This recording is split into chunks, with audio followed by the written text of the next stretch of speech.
I think TikTok is probably, certainly making me more of a radical. Because in a previous video, I said that I condemn Hamas for its actions on October 7th. And as I see more and more videos of kids dead, being held in their parents' arms, rocking back and forth with their skulls caved in, or I see kids crying, looking for their parents in the hospitals, or kids waking up without arms and they don't have any anesthetic.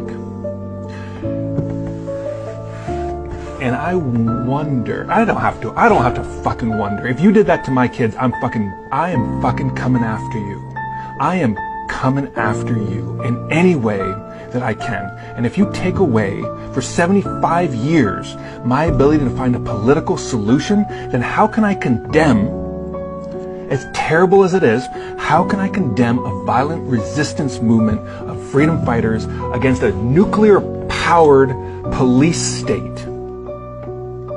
How can I condemn that? The more I see and the more I learn, the less I feel like I can condemn Hamas for their actions on October 7th.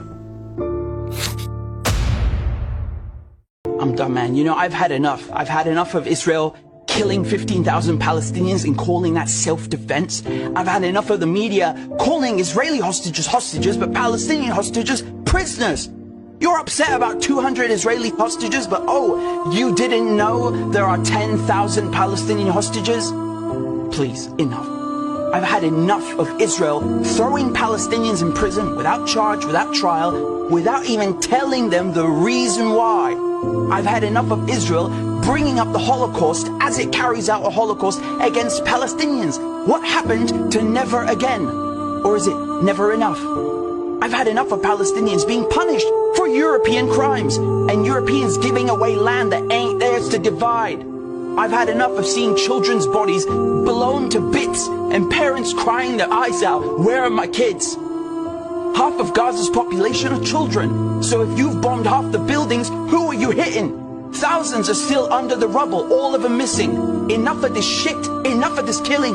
I've had enough of spoiled Israeli settlers complaining from their cushy hotels, while Palestinians sleep in the rain with no clothes, no food, and no beds, and Israelis have the nerve to pretend that they are oppressed. Shut your goddamn mouth.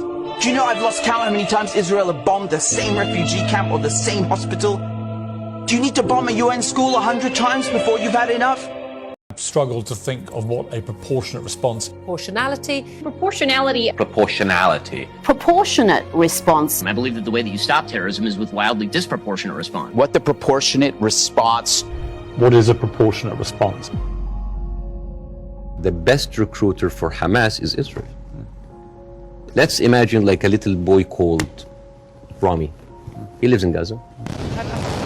He have a horrible life, but it's not that bad. I know he has a cousin in the West Bank. He's living a good life. He wake up in the morning and he found out that he was kidnapped by 3 settlers. He was burned alive by kerosene and he was forced to drink the kerosene. His name was Muhammad Abu Khudaira. Teen was burned alive. All right, you know what? I'm just going to leave. I'm going to find a way to go to Europe. His aunt is a published author and she won a prize in the Frankfurt Book Fair. Her name is Adnaya Shtalib. And now she was cancelled because of what's happened, just because of her Palestinian. His other aunt in America, named Bahia Amawi, she is a speech therapist, and this is close to my heart because of my son.